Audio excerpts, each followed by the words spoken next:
Well, hello everyone, and welcome back to the Decommissioning Theatre. This is CODA's panel session on decommissioning and the circular economy. My name is Shaun Sadler. I'm CODA's General Manager, and I'll be your chair for this session. In some ways, decommissioning of oil and gas infrastructure would appear to be just a simple shoe-in terms of positively contributing to the development of circular economy, or at least circular practice, with regard to how we manage materials and waste coming out of decommissioning. This session is intended to allow us to test that assumption and to test it against the core concepts by which we actually define the circular economy at this time. It's important for us to understand if the processes, solutions, and behaviours that we talk about today in terms of circular economy can truly be considered as contributors to an increasingly circular approach in the way that we deal with decommissioning products. And we heard a little bit about some of those principles earlier this morning from Rean. So the aim over the next hour is to explore, firstly, what we mean when we refer to the circular economy, what contributions that decommissioning can really make, and how we can position ourselves to maximize circular outcomes from future decommissioning. To explore these ideas, we've got three fantastic panelists here today, and we're going to look at that from slightly different perspectives in each case. Each of our panelists will give you a short presentation about those perspectives, and then we'll have a little bit of time at the end to sit and explore those ideas in a little more detail. So I'm delighted to welcome our first panelist, Rean Gilbert of MCC Sustainable Futures. Rean is an experienced marine and coastal scientist with demonstrated experience as a marine park manager, regulator and consultant. She has held leadership roles for both the Commonwealth Offshore Regulator, NOPSEMA, and the state regulator, DEMIRS, in environment and well integrity matters. Rean is currently the general manager of a niche consultancy, MCC Sustainable Futures, who specialise in providing environmental solutions for the energy sector, including specialist services in decommissioning, such as comparative impact assessments and the preparation of environment plans. Please join me in welcoming Rean to the stage. Good morning, everyone. Thank you for coming. Thank you to CODA for inviting me to be here. I'm going to apologize. I'm going to take my glasses on and off because I'm new with glasses. I can't see that without putting them on, then I can't see you guys, so it's a little bit confronting. I was invited to speak here today about the circular economy, and I thought, yep, no worries, I've got this. And then my daughter said, Mum, what's the circular economy? And I have to be honest, I struggled a bit. I thought, why am I struggling explaining something? I'm into sustainability, we do recycling all the time, I work for MCC Sustainable Futures. Why am I finding it so difficult? I mean, throughout history, the principles of circularity, resource efficiency, and waste reduction have been practiced in various forms. For as long as I can remember, we have been recycling and reusing. So why was I finding it difficult to explain this to my daughter? It's because it's not new. We've been practicing the principles of the circular economy for many decades. What is new is the fact that we've formalized and the widespread adoption of the circular economy as a framework for sustainable economic development. So the way I explained it to my 16-year-old daughter was, it's basically a whole lot of stuff that we're already doing, put together, formalized and implemented and given a fancy name. Oh, and it needs to be financially viable. So a little bit about myself. My name is Rean Gilbert, and relevant to decommissioning, I've worked for both a state and federal regulator in the oil and gas industry. Most relevant to circular economy is that I'm originally from the Netherlands, which, there you go. And that gives me great amount of kudos. And I'll tell you why. So originally from the Netherlands, Holland, as those Dutchies like to call it, simply being Dutch gives me credibility in the field of the circular economy. When I asked ChatGPT which was the best country in circular economy, it came out with a whole bunch of blah, blah, blah, blah, blah, and we can't really blah, blah, blah. But number one was the Netherlands. So I feel very proud of being from the Netherlands, and it gives me immediate kudos. So the reason the Netherlands is amongst the best, together with other Scandinavian countries, is because the policy frameworks, innovation initiatives, and collaborative partnerships between government, business, and research institutes. The government has established ambitious targets and established various circular innovation hubs.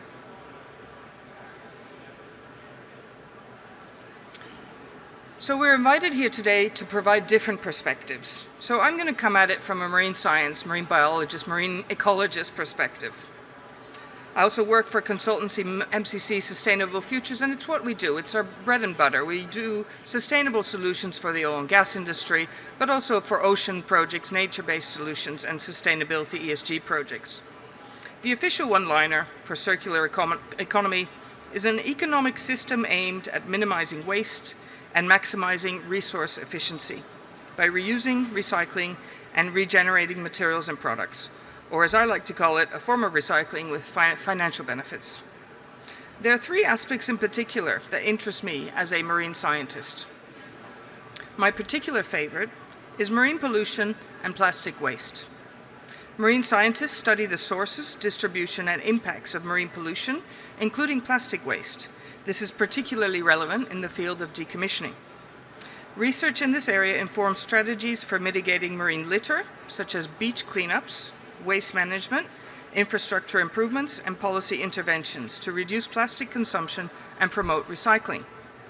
Circular economy principles are applied to address marine pollution by implementing strategies to close the loop on plastic materials through recycling and reuse. The other thing that interests me is the blue economy and ecosystem services. The concept of the blue economy emphasizes sustainable economic development that supports the health and resilience of marine ecosystems. Integrating ecosystem-based management approaches into the blue economy initiatives aligns the circular economy principles by recognizing the interconnectedness of ecological and economic systems and prioritizing resource efficiency and conservation. And of course, everyone's favorite, renewable energy from the ocean. Marine science research contributes to the development of renewable energy technologies, harnessing the power of the ocean, such as offshore wind, tidal energy, and wave energy. These technologies offer opportunities to diversify energy sources, reduce greenhouse gases, and promote energy independence. By tapping into renewable energy resources, marine scientists support the transition to a circular economy by promoting sustainable energy production and reducing reliance on finite fossil fuel resources. So the enablers and blockers, we'll touch on these a bit more during our conversation, I'm sure. Legislation can be both an enabler and a blocker. It depends on how it's used. So when it's used properly, it's an enabler. If it's absent, outdated, or overly burdened, it's a blocker. Incentives within the legislation and policy can incentivize circular economy types and type businesses. For me, my favorite is technological advancements as an enabler. These are super exciting, and I'm happy they're happening right now. And some of the examples include chemical recycling, also known as molecular recycling. These innovation breaking down plastic waste into chemical components, which can then lead to using new plastics or other materials. This technology offers a way to recycle plastics that are difficult to recycle through mechanical processes, such as mixed plastics or contaminated materials. Plastic upcycling, for example, some companies are converting plastic waste into building materials or clothing fibers or 3D printing filaments. These upcycled products offer alternatives to traditional materials while reducing the demand for virgin plastics. Pyrolysis is the thermal decomposition process that converts organic materials such as plastic, rubber, or biomass into bio-oil, syngas, and char. These intermediate products can be used as fuels, chemicals, or feedstock for the manufacturing processes. Pyrolysis offers a way to recover energy and valuable materials from waste streams while reducing greenhouse gas emissions. The importance of collaboration between industry, government, and research cannot be underemphasized. Partnerships can facilitate knowledge sharing, source pooling, and collective action. A perfect and relevant example is the National Decommissioning Research Initiative, NDRI, which is a collaboration between multiple organizations and stakeholders.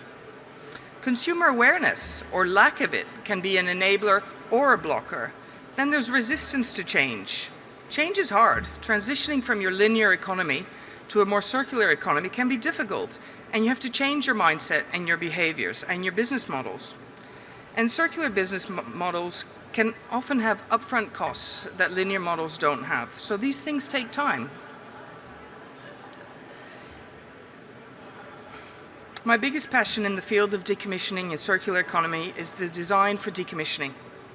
We're learning so much now from decommissioning oil and gas assets. We need to use these learnings in other areas as well, such as offshore renewables, bridges, marinas, or anything that we're planning to leave in the marine environment for long periods of time.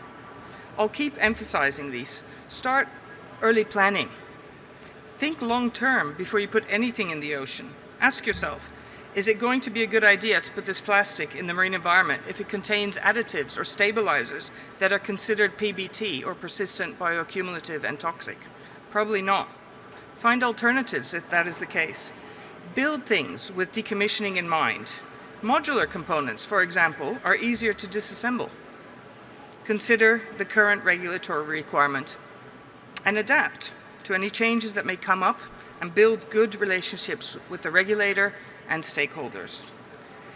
And ensure that you design with decommissioning in mind. Better yet, have a clear plan of where your products are going to go at the end of life. And lastly, if it can't be reduced, reused, repaired, rebuilt, refurbished, refinished, resold, recycled, or composted, then it probably should be restricted, redesigned, or removed from production. So thank you very much. I'll take that. Thank you. Thank you very much indeed, Rean. Really interesting perspectives. I'd like to invite our second panelist, Kim Horwood of SKH Circular Economy Solutions. Kim boasts over 20 years of global experience in environmental regulation in oil and gas, spanning LNG facilities, major projects, supply bases, drilling and exploration. Notably, she spearheaded waste and circular economy initiatives at Shell, crafting the company's inaugural circular economy country strategy. Kim has managed over 20 large waste contracts, led waste facility assurance programs, and contributed to decommissioning projects and ship disposals. She currently audits waste facilities for major clients, offering expert assurance, environmental guidance, and circular economy advice. Please join me in welcoming Kim Horwood.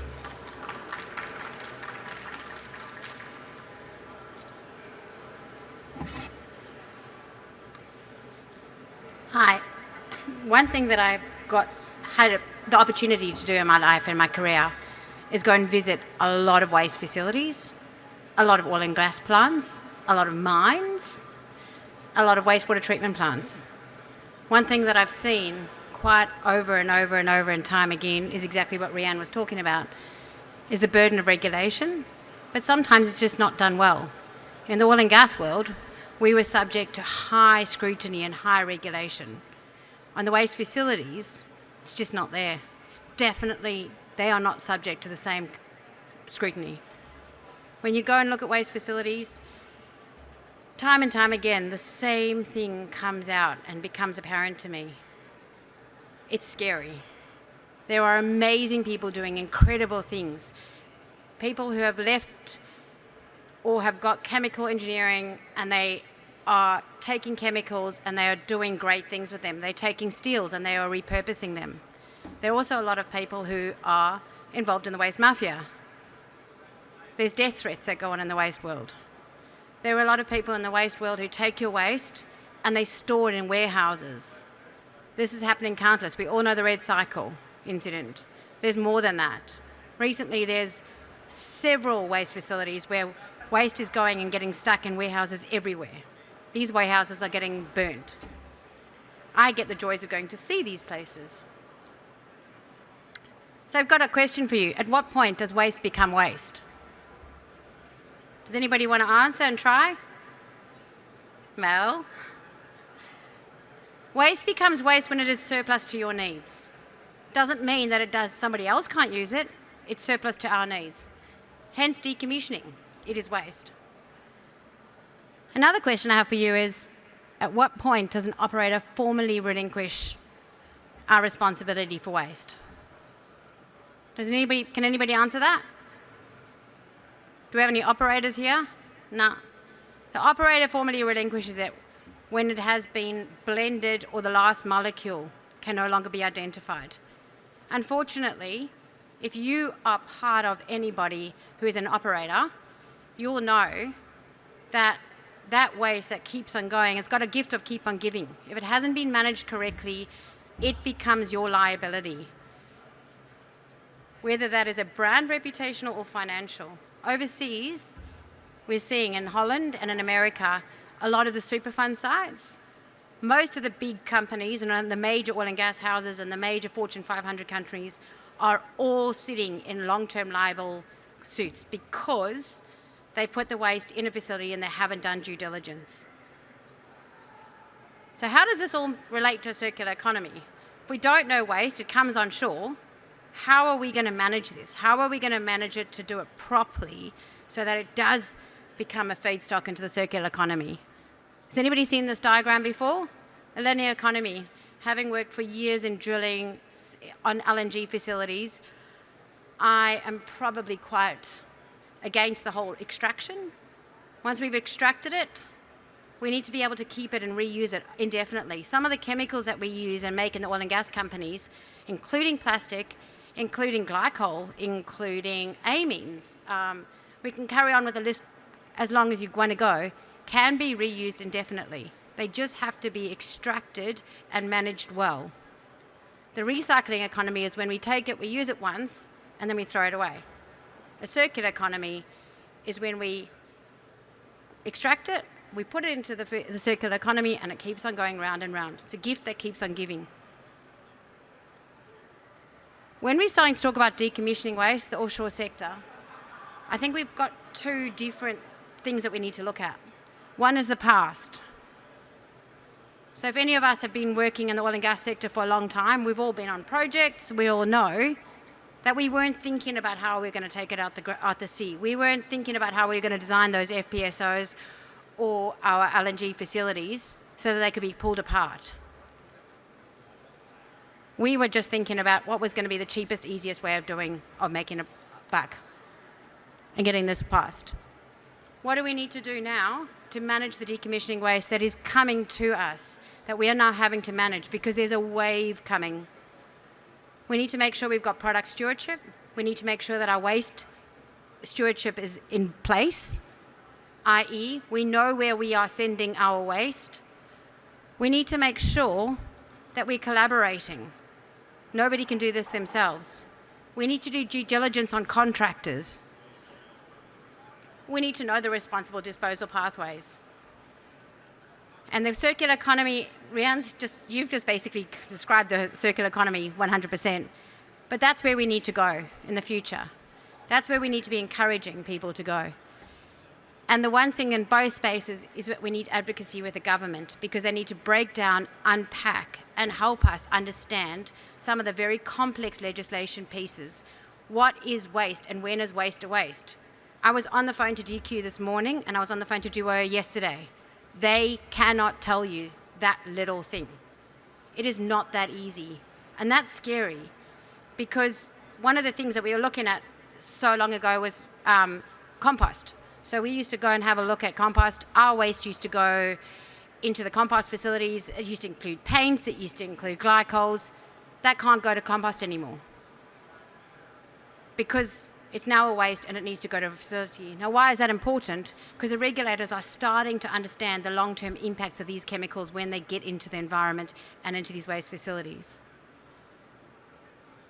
So once again, all I am really, really banging on about here is that we need to be thinking about how we manage our waste correctly. Once you manage your waste and it leaves your facility, it is still the responsibility of your client, if you're a contractor, or the responsibility of the operator. Once it leaves your facility, it goes on site. It needs to be pulled apart at a decommissioning hub.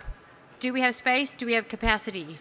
We have got some facilities, and CODA have done a great project on decommissioning hubs. How can we build those? How can we enable them? Phase 2 is recovery and disposal. Waste management contractors, and I can tell you this right now, I have an ex-colleague of mine sitting here. We used to do these things called tour de trash when I was working for Shell.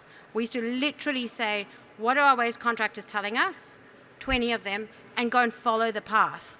Well, I can tell you recycling is when you can often just take your waste, you put it with clean fill, and you put it in the landfill. That's not recycling, but that got called as land recycling. We had to close down the use of many of the facilities we used because they were posing a risk to the environment. And if that company's waste went there, it could cause damage to the harm to the company.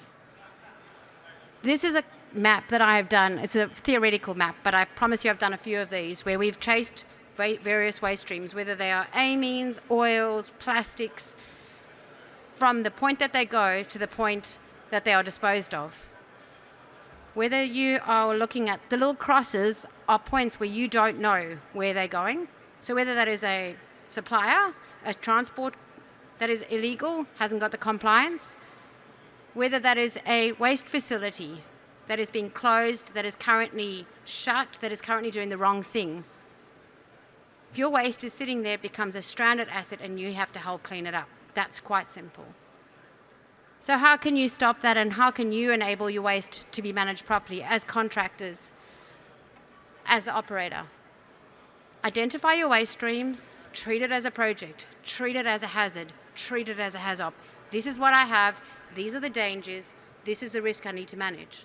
Put the barriers in place. Find your facility. Where's it going to go? Don't be listening to waste management contractors. Go to the waste facility. How do I get it there?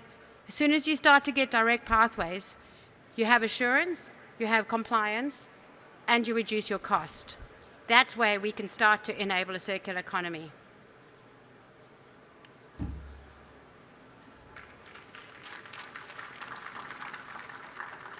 Thank you very much indeed, Kim. So from the blue economy to the waste economy, different perspectives. And now I'm delighted to introduce our third panelist today, Nick Houldsworth of GHD. Nick leads GHD's environment and sustainability business, has over 15 years experience as circular economy and sustainability specialist. He is a founding member of Circular Economy WA, a volunteer-led body established to accelerate the transition to circular economy. Nick has undertaken numerous studies to assess alternative decommissioning options and is GHD's project director for the Northern Endeavour approvals. Please join me in welcoming Nick Houldsworth to the stage.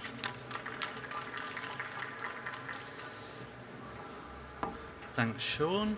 Thanks, everyone. It's always a relief when what I'm saying doesn't totally contradict the previous speakers, so I'm relieved all that. Thanks to CODA for inviting us.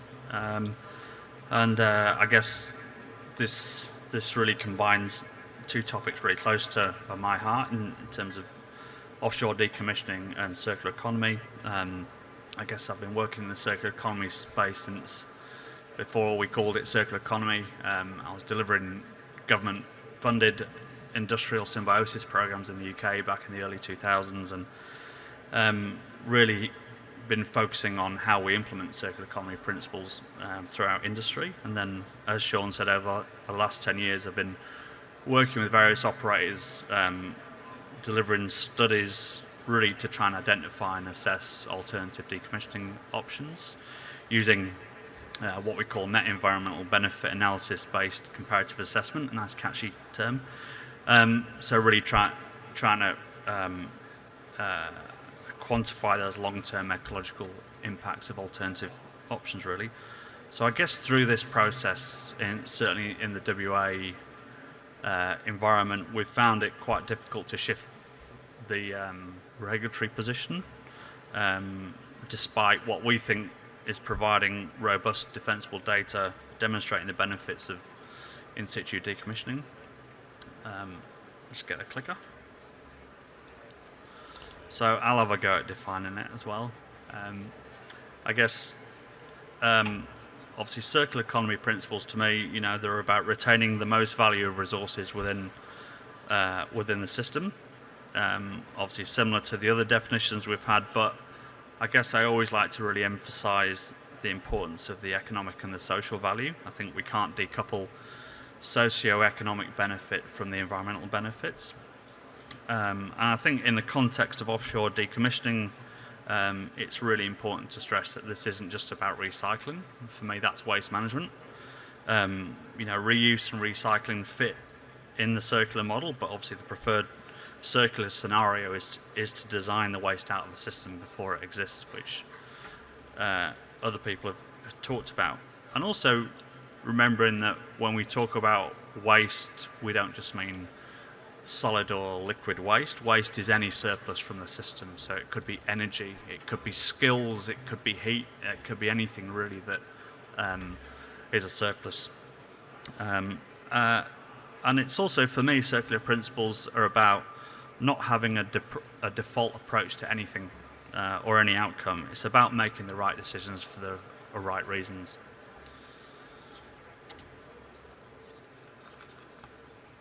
So why are we here? I guess for the first time for me in about 25 years, career-wise, I feel like I'm in the right place at the right time. I've always been in the wrong place, having a circular economy background. But we're seeing real traction across all levels of government. We've got a federal minister advisory group that's about to launch some recommendations as to how we cascade circular economy principles throughout Australia. On the right there is just some early recommendations that have come out of that group, and it's really about establishing that national framework. What that means for WA is, we're going to see that cascade into more concrete state policy and regulatory requirements around circular economy, which will inevitably impact on the oil and gas and the offshore decommissioning sector. And that really comes from that international focus. I'm not Dutch, but certainly inspired by the Nordic and Dutch circular economy approach. I think also WA's remoteness actually lends itself perfectly to circularity. And we know that offshore decommissioning represents this huge challenge for us, and we've been listening to industry, we've been holding workshops with CODA and operators, understanding what their perspective is, what their frustrations are. We've been having discussions with our regulators. So we hear the frustrations across all sides, and I'd even admit that as consultants we might even have our own frustrations there. Also wearing my sort of circular economy WA hat, we've been deliberately reaching out to industry and trying to understand what they want to see from a government. Yeah, so just on that, wearing that other hat, CEWA is as Shaun said, a volunteer-led organisation. It's kind of created by like-minded people. The committee really cuts across industry, academia, regional government, and essentially the role of CEWA is to try and create that hub to share knowledge and create collaboration and hopefully influence state government. Last year we held 4 or 5 events where we brought industry, and we deliberately kind of reached out and asked, what does industry want to see to really try and accelerate that circular economy in WA. And I think those themes resonate with the offshore decom sector. So overwhelmingly, it was that top-down leadership. They wanted to see government set that regulatory framework and expectations. There was a real focus on end markets, and I think that definitely applies to the offshore decom sector, where we can recycle whatever we want, but actually certainly in that EU context, in the EU we focus more on creating the end markets, and then the recycling sector fills that gap. And then knowledge sharing, we've got to do more to share knowledge across industry, and then we've got to create the connections and the collaboration. So I guess my position is, to start an argument really, are we starting from the wrong place? We've got a regulatory environment with a precautionary-based default position around offshore decommissioning rather than starting from that neutral, objective position. Impact assessment typically is undertaken to assess impact of a significant change or activity, yet the default position of complete removal is clearly a significant activity and change to the current environment. I'd argue that the starting position is wrong and that we shouldn't be starting from a preferred position that comprises the most significant change. There doesn't seem to be a clear mechanism to assess long-term ecological costs and benefits of the options.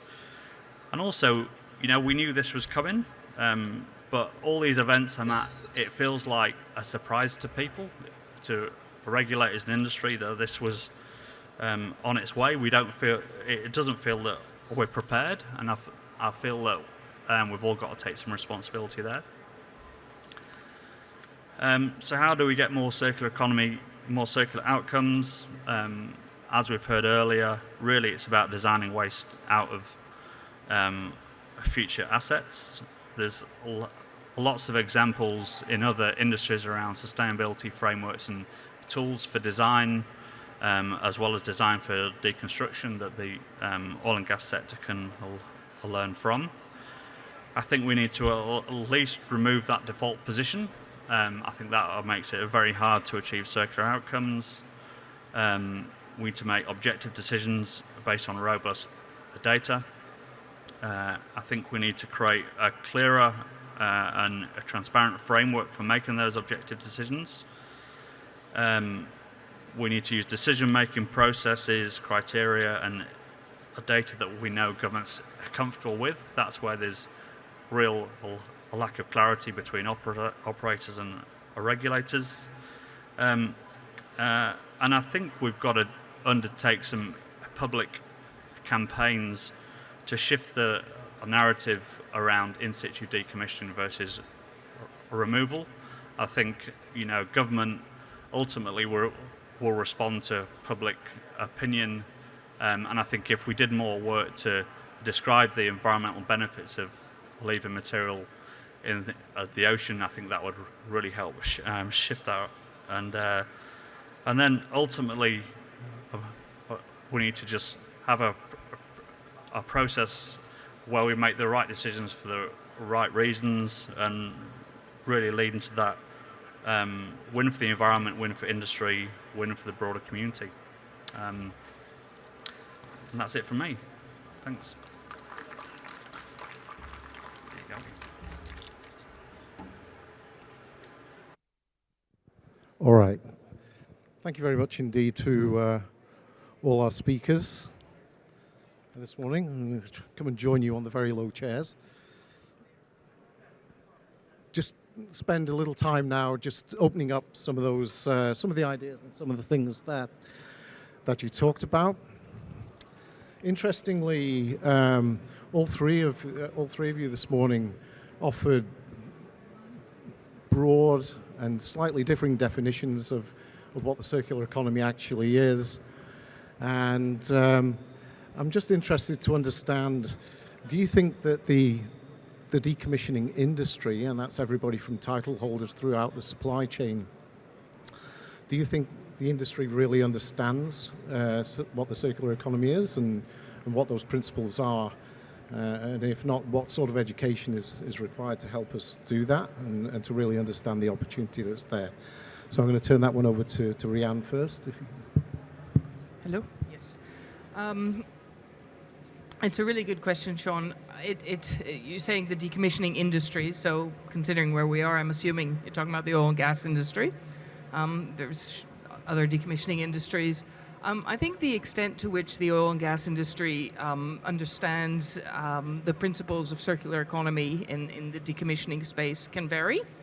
I think things like steel recycling from decommissioned platforms is something that is well utilized.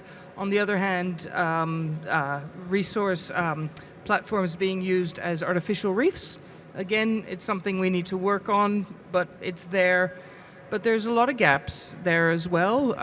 Plastic repurposing, plastic is a big issue. And I think the industry is struggling in that space. I mean, going from a purely linear economy that a lot of the oil and gas industries are used to using, where their decommissioned oil and gas assets are considered waste. And moving it more towards a circular economy is going to take some time. And to be honest, I think, it's, like you said, it's not new. And we should, in my view, we should be a lot more advanced in that space. On the other hand, we've got industries that in Australia are somewhat in their infancy, offshore energy, for example. And there's so many lessons that we're learning now from the oil and gas decommissioning industry that we should be applying to our offshore renewables industry as well. So, thank you. That's an interesting transfer. Kim, from the waste management perspective, do you think people understand what it means, some of the definitions and differences that you talked about? I think most people who've even been in the waste industry don't understand it. I think that waste, especially in Australia, we have a lot of waste facilities. I think there's 3,974 at the last count that I looked at.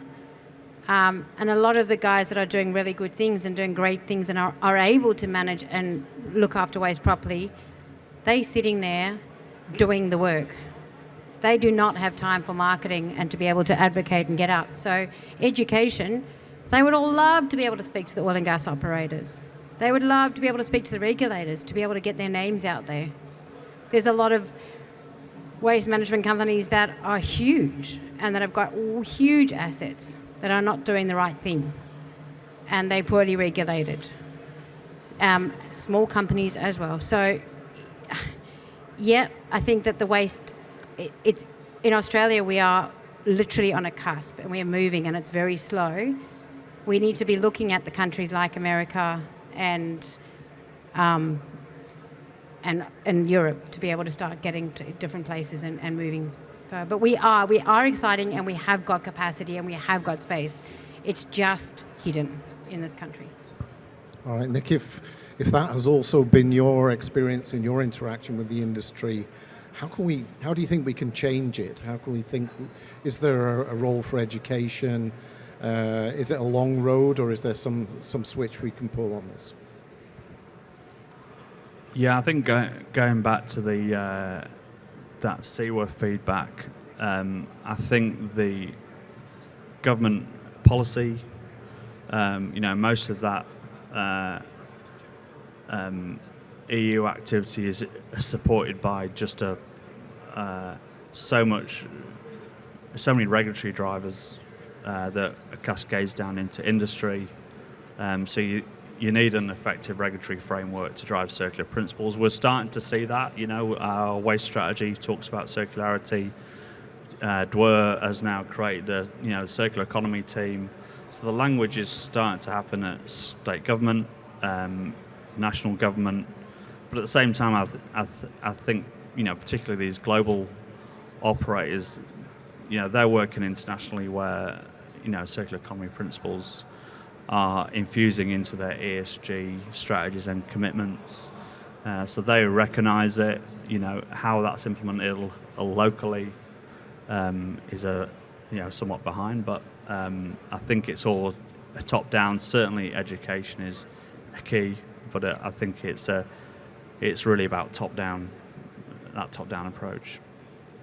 No, it's good. It's good feedback, and it kind of leads into the next question. Really around what's stopping us from engaging more fully with circular economy as it's emerging in Australia, and what can we do better to align ourselves with future circular outcomes. Rean, you talked in some detail about blockers and enablers. Which one would you pull out as being the biggest blocker at the moment? I think the way that we're going to move forward is by investing heavily in research.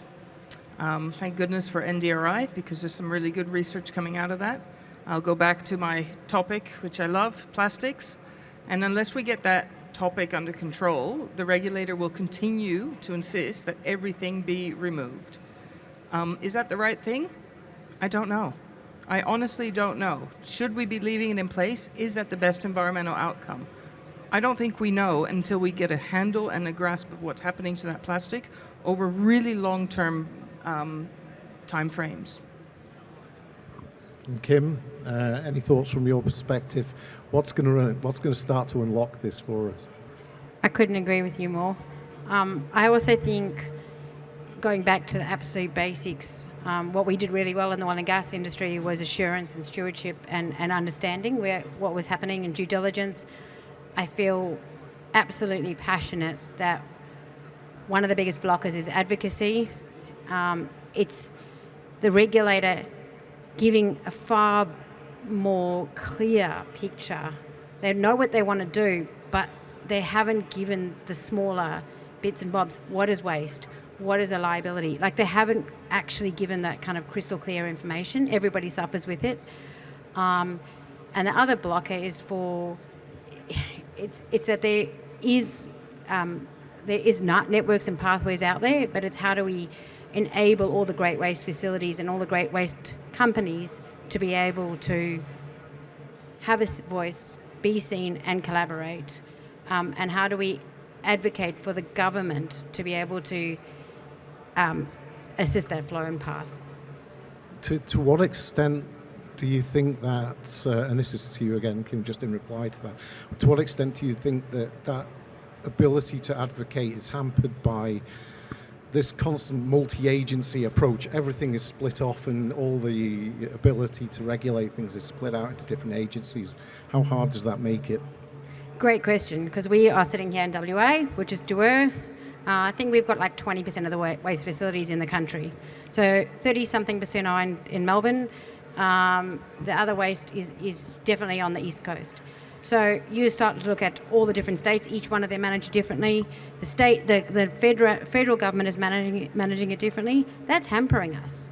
Even waste codes, moving stuff from one simple things like transport, moving it from one state to the other, is hampering us because we have a various and different legislation and different principles. What we call regulated or hazardous waste in one state is different to another state. That is hard to manage. That is like getting the fundamental 101 basics correct, and also realising that while we have decommissioning as a huge offshore focus, a lot of our stuff is onshore. I worked for a company, we had thousands of wells onshore. There's a lot of companies that have got thousands of wells onshore. There's mines onshore. There's a lot of decommissioning stuff that has to happen. So it's also remembering that focus out there. Now, Nick, in terms of a potential enabler for us, one of the terms that's come up multiple times is design and design for decommissioning. How effectively can we push that into the people who are opening up new developments at this time? Yeah, it's interesting because, I mean, I work across all sectors and do lots of work in the infrastructure space where we've got the infrastructure sustainability rating, obviously buildings with a range of sustainability rating tools. We've got all these, you look at that transport sector, pretty much all major infrastructure projects in Australia are delivered using that IS4 rating. It's a really comprehensive tool for integrating sustainability into the design of most major transport projects across Australia. But oil and gas hasn't really had the equivalent. And I think, so there's no need to reinvent the wheel. There are lots of existing tools, frameworks, processes that the oil and gas sector just needs to embrace. And that really comes down to, the key fundamental principle that underpins the circular economy is collaboration. And that's collaboration across industry, between industry, government, academia. And that's what C was about, to actually try and bring everyone together. And I think oil and gas needs to be collaborating with other industries to see what lessons they can bring to apply those principles. This isn't reinventing the wheel, I don't think. It's good. And a bit of a left field one for the three of you, just because you've been talking in this vein, and while we're on it, we talked about advocacy. Who plays that role? Or is there more than one organisation that needs to play that role? Because essentially it's about trying to speak with a single voice, or is it multiple voices saying the same thing? Any thoughts on that, Rean? I think it's multiple voices saying the same thing, but it needs to be led by government, in my view. Having been a regulator and now not being a regulator and being able to speak more freely, I feel that, it needs to be led by government, but it needs to be followed by the industry, the research organizations, academia, the not-for-profits. Everyone needs to be on the same page. I feel exactly the same. More people saying the same thing, also having worked in regulator. Lots of people talk, the regulator listens. I also feel like organisations like CODA, you guys need to have a bigger focus in advocacy. I feel the oil and gas companies, the mining and the resource companies, advocacy needs to come from everybody, but having a single voice and a well-led charge is also going to help. I think I agree. I guess the way we've seen that play out in other countries across Europe, UK and places like that is you end up having some kind of circular economy hub that plays that role, that central coordination role for advocacy, knowledge sharing, education, tools and everything. And that's, I guess that's what we've tried to fill that WA gap with SEWA, which is part of that Australian circular network with Planet Arc. But that's, we lack all that enabling infrastructure to drive circular economy that other countries have in place. So we need to set that up. Thank you for interesting perspectives on that one. I feel a little guilty about asking the last question because it's something I'm particularly interested in. It really does fascinate me, and I'm interested to hear what our panelists think about it. We work in an industry that tends to be very linear in its thinking about commoditization of anything and everything, and developing more and more of that, and developing more and more capital through that. Should we think differently about commoditization of decommissioning waste or waste streams? Is a mindset of constant growth really appropriate here? Or what is there a role, for example, for communities to play in managing the types of wastes, or at least some types of wastes, that emerge from decommissioning? Rean, any thoughts on this? I do. Thank you, Good. Shaun. I do have a lot of thoughts on that. For me, a community-based approach, in my opinion, is a far better outcome. You're starting to centralize it into your local economy. So a community-based approach can repurpose materials at a local level. It can reuse those materials and provide economic incentives, economic opportunities, jobs.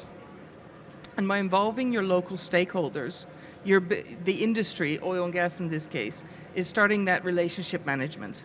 So you're working within your community and you're doing relationship management, and you're taking your stakeholders on a journey from the very beginning, when you're planning for decommissioning, all the way through to actual decommissioning. You're creating jobs, you're creating economic opportunities. I think community-based is definitely the way that we should be moving it forward. How to do that, I don't know, but I think it's a good concept. Interesting, thanks. Kim, any thoughts on this?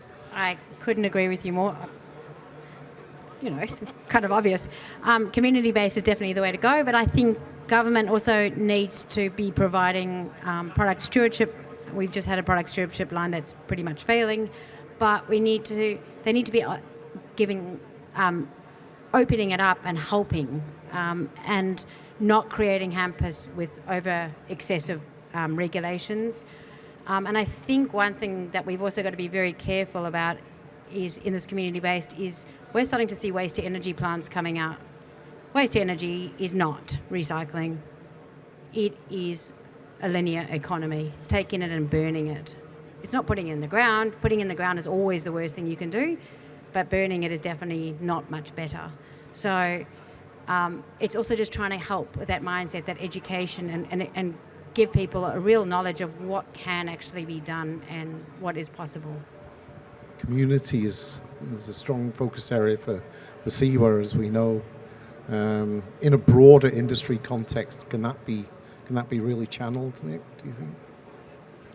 Yeah, I mean, we need to bring oil and gas into the seaward community, but I think the point in bringing community in is that they have to be brought in right from the beginning, from the planning of those alternatives, because then it changes your perspective on how you assess those decommissioning options. If the community outcome is one of the criteria that you're assessing options against, then it shifts a dial into much more, it adds a weight to those options that are going to have a community benefit, I think.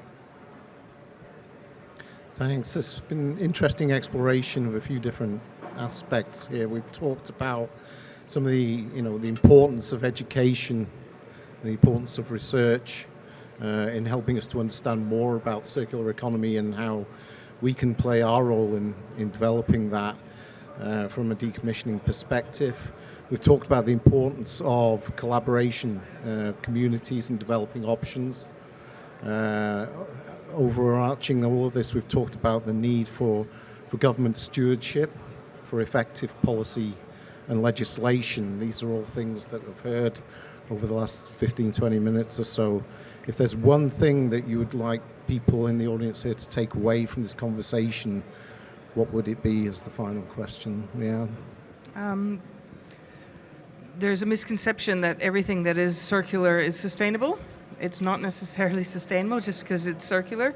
So any matters that are products that are very energy intensive, for example, so when you're driving your electric vehicle or you're putting your batteries on your house and you're feeling pretty good because you're putting in you're doing your part, it's important to realize where those raw materials are coming from and to understand that, some materials such as the cobalt and the lithium are very energy and water intensive to produce. They're usually produced overseas where regulations are not as high.